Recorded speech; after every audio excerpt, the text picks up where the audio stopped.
New Zealand के खिलाफ one day series के लिए पाकिस्तान के स्क्वाड का आज ऐलान। रिजवान की छुट्टी होगी या मिलेगी आखिरी मोहलत। मिडिल ऑर्डर में बतौर wicket keeper batsman Mohammad Rizwan बेहतर चॉइस या फिर सरफराज अहमद। क्या मंजिल उनको मिलेगी जो कि शरीके सफ़र ही ना थे। मुमकिन स्क्वाड में शामिल ना किए जाने वाले सरफराज अहमद और इमाद बट की न्यूजीलैंड के खिलाफ वनडे स्क्वाड में शमूलियत पर गौर।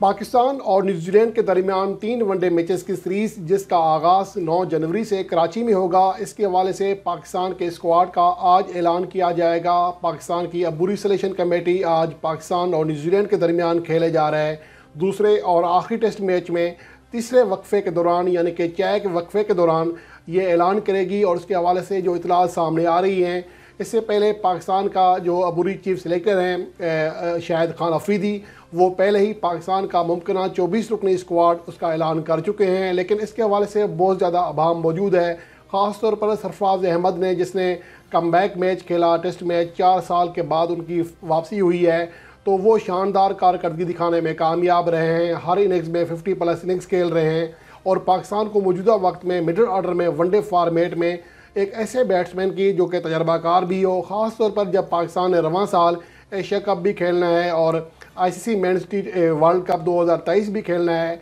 तो पाकिस्तान का मिडिल ऑर्डर शोएब मलिक की अदम मौजूदगी में या मोहम्मद हफीज़ की अदम मौजूदगी में शदीद मुश्किलात से दो चार है। इस मौका पर पाकिस्तान के जो सिलेक्टर्स हैं या मैनेजमेंट हैं, डूबते को तिनके का सहारा वाली मिसाल बने हुए हैं। कोई प्लेयर जो कि मिडिल ऑर्डर में उनको उम्मीद नज़र आती है कि ये कुछ ना कुछ कर सकता है, उसको सिलेक्ट कर लिया जाता है। तो इस तनाजुर में सरफराज अहमद ने जो कारकर्दगी दिखाई है न्यूजीलैंड के ख़िलाफ़ जो टेस्ट मैचेस में, वो इंतहाई शानदार है। उसकी वजह से अब उनका जो वज़न है वो बढ़ चुका है। वो वज़न नहीं कह रहा, जो वज़न जिस्मानी वज़न नहीं, बल्कि टीम में जो वेटेज होता है उनकी अहमियत होती है वो बढ़ गई। चलें यूँ कह लें कि अहमियत बढ़ गई है। तो इस तनाजुर में अब जो सूरत हाल बन रही है उसका हम जायज़ा लेते हैं कि दर हकीकत सरफराज अहमद और रिजवान में से किसकी चॉइस होनी चाहिए। इससे पहले अगर हम निगाह डालें पाकिस्तान के उस 24 रुकनी स्क्वाड पर जिसका ऐलान पहले ही किया जा चुका है, उसमें कप्तान बाबर आजम के अलावा अब्दुल्ला शफीक, इब्रार अहमद, आमिर जमाल, हारिस रऊफ़, हसन अली, एहसानुल्लाह, इमामुल हक, कामरान गुलाम, मोहम्मद हारिस, मोहम्मद नवाज़, मोहम्मद रिजवान, मोहम्मद वसीम जूनियर, नसीम शाह, कासिम अकरम, सलमान अली आगा, शादाब खान, शाहनवाज धानी, शान मसूद, शर्जील खान, तैयब ताहिर, मोहम्मद हसनैन, इसके अलावा फ़खर जमान और हारिस सोहेल का भी इजाफ़ा किया गया था। लेकिन बाद में अब जो सूरत हाल बन रही है इसके मुताबिक अगर हम देखें कि पाकिस्तान का जो मैंने 18 रुकनी स्क्वाड बनाया है जो कारकर्दगी के अतबार से है और पाकिस्तान को ज़रूरत के अतबार से है, उसमें अब सरफराज अहमद का भी इजाफ़ा किया जा सकता है। तो बहरहाल जो ओपनर्स रखे हैं उसमें इमामुल हक, फ़खर जमान और शर्जील खान हैं। इसके अलावा जो मिडिल ऑर्डर में बाबर आजम, तैयब ताहिर, कामरान गुलाम और सलमान अली आगा के अलावा अब यहाँ पर सरफराज अहमद का जो चांस है वो ज़्यादा बढ़ चुका है। उन्हें बतौर मिडिल ऑर्डर बैट्समैन भी खिलाया जाता है, इसकी बात में आगे जाकर चल के बात करते हैं।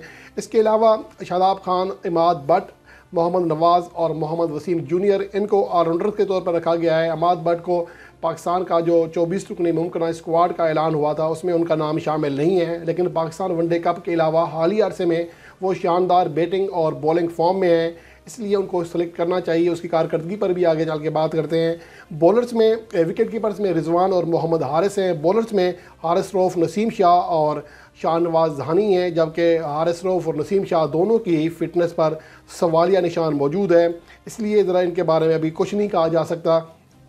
अब आगे बात करते हैं कि पाकिस्तान को पहली बात तो ये है कि किसी विकेट कीपर को ज़्यादा जो सलाहियत होती है, उसकी मेन जो काम होता है वो होता है विकेट कीपिंग। अगर विकेट कीपिंग के एतबार से सरफराज अहमद का और रिजवान का मुवाजना करें तो फिर इनका कोई जोड़ नहीं बनता। रिजवान वाज़े तौर पर वर्ल्ड क्लास विकेट कीपर हैं और इसके साथ साथ जो एक्स्ट्रा चीज़ होती है वो होती है बैटिंग कारकर्दगी।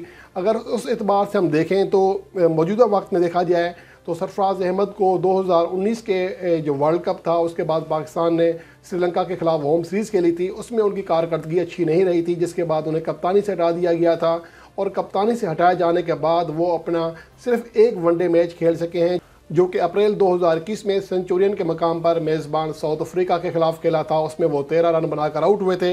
इसके पहले जो कारकर्दगी थी जिसकी वजह ड्रॉप किया गया था वर्ल्ड कप में जो इंडिया के खिलाफ मैच था, उससे अगर वहाँ से कारकर्दगी देखें तो 12 रन बनाकर आउट हुए थे इंडिया के खिलाफ, फिर साउथ अफ्रीका के खिलाफ 2 रन बनाकर नॉट आउट रहे, फिर 5 रन बनाकर नॉट आउट रहे न्यूजीलैंड के खिलाफ, अफगानिस्तान के खिलाफ 18 रन बनाए, बांग्लादेश के खिलाफ 3 रन बनाकर नॉट आउट रहे, श्रीलंका के खिलाफ होम सीरीज़ में 8 और 23 रन बना सके।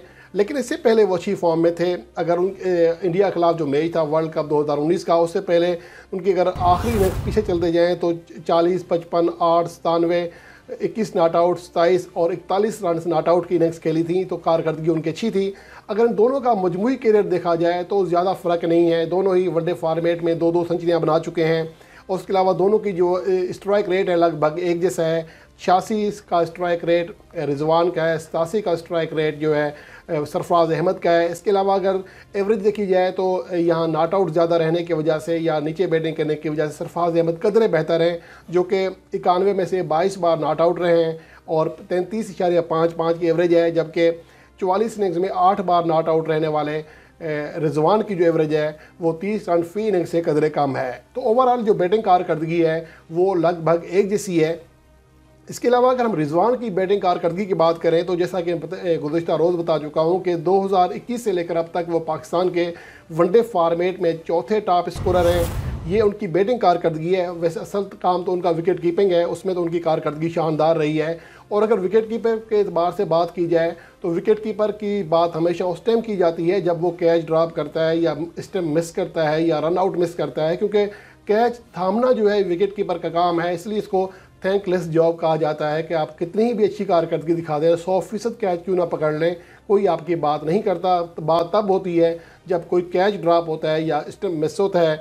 तो बहरहाल जो आखिरी वनडे मैच था नीदरलैंड के खिलाफ, उसमें 69 रन बनाए थे, नॉट आउट रहे थे। इससे पहले वेस्ट इंडीज़ के खिलाफ होम सीरीज़ में 59 रन बना चुके हैं और दौरा इंग्लैंड में बर्मिंघम के मकाम पर वो 74 रन की शानदार इनिंग्स खेल चुके हैं।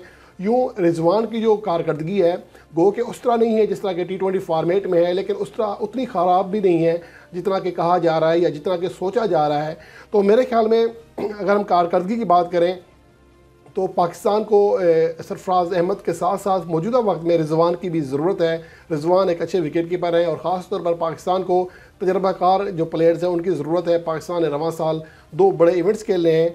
और इसके अलावा अगर 2021 की बात करें, जो पाकिस्तान के मिडिल ऑर्डर बैट्समैन हैं, चौथे नंबर से लेकर 7वें नंबर तक जो बैटिंग करते हैं, तो यहाँ पर रिजवान ने सबसे ज़्यादा 335 रन बनाए हैं और वहद प्लेयर हैं इस अरसे में पाकिस्तान के जो कि एक से ज़्यादा 50+ इनिंग्स खेल चुके हैं। वरना कोई भी दूसरा मिडिल ऑर्डर बैट्समैन जो कि 4 से लेकर 7वें नंबर तक किसी भी नंबर पर बैटिंग की हो, वो एक से ज़्यादा 50+ इनिंग्स नहीं खेल सका। तो इस एतबार से देखा जाए तो सिर्फ शादाब खान और खुशदिल शादू ऐसे बैट्समैन हैं रिजवान के बाद जो कि मिडिल ऑर्डर में 100 से ज़्यादा रन बना सके हैं तकरीबन 2 सालों में। तो ये कारकर्दगी है हमारे मिडिल ऑर्डर की। तो इस तनाजुर में देखा जाए तो सरफराज अहमद की बतौर बैट्समैन भी जगह बनती है, उनको खिलाया जा सकता है, क्योंकि सलमान अली आगा अभी ज़्यादा नहीं खेले, एक नीदरलैंड सीरीज़ खेले हैं, 74 रन की उनकी कारकर्दगी कदर बेहतर रही है। 50+ रन की इनिंग्स भी खेली थी उन्होंने। इसके अलावा सऊद शकील अब तक 3 इनिंग्स में 150 कर सके हैं। मोहम्मद नवाज़ वनडे फॉर्मेट में नाकाम है। शोएब मकसूद को मौका दिया गया, नाकाम है। आसिफ अली नाकाम है। इस तरह फ़हीम अशरफ हैं, इफ्तिखार अहमद को 2 मैचेस खिलाया गया है, 10 रन बना सके हैं। तो पाकिस्तान को मिडिल ऑर्डर में एक अशद ज़रूरत है एक तजर्बाकार बैट्समैन की। इसलिए मेरे ख्याल में रिजवान को स्क्वाड में रखते हुए सरफराज अहमद को बतौर बैट्समैन ट्राई किया जा सकता है। उम्मीद है कि इसके वाले से सिलेक्टर्स गौर करेंगे। और दूसरी जो अहम बात है वो है इमाद बट, जो कि हालिया पाकिस्तान वनडे कप में शानदार कारकर्दगी दिखाते हुए दिखाई दिए। अगर उनकी बैटिंग की बात करें तो 45.63 की एवरेज के साथ और 116.6 के स्ट्राइक रेट के साथ 365 रन बनाने में कामयाब रहे। इसके साथ साथ बॉलिंग में 19 विकेट हासिल की और जो कि उनका स्ट्राइक रेट था 26 रहा, हर 26वीं गेंद पर विकेट हासिल की। इसके अलावा उनकी जो एवरेज है वो भी फ़ी विकेट के लिए 26 रन दिए, जो कि एक शानदार कारकर्दगी है। यूँ पाकिस्तान को एक ऐसे ऑलराउंडर की अशद ज़रूरत है जो कि बैटिंग और बॉलिंग दोनों शोबों में पाकिस्तान के काम आ सके। और उम्मीद है कि शायद अफरीदी इस हवाले से ज़रूर गौर करेंगे, दीगर सेलेक्टर्स भी गौर करेंगे, क्योंकि पाकिस्तान को एक हकीकी ऑलराउंडर जो है वाइट बॉल में वो दरकार है। और उसके लिए इमाद बट मेरे ख्याल में फ़िलहाल पाकिस्तान के पास बेहतरीन चॉइस मौजूद हैं। अब तक के लिए इतना ही। आने वाली वीडियो में किसी नए टॉपिक के साथ आपकी खिदमत में हाज़िर हूँगा। तब तक के लिए अल्लाह निगहबान।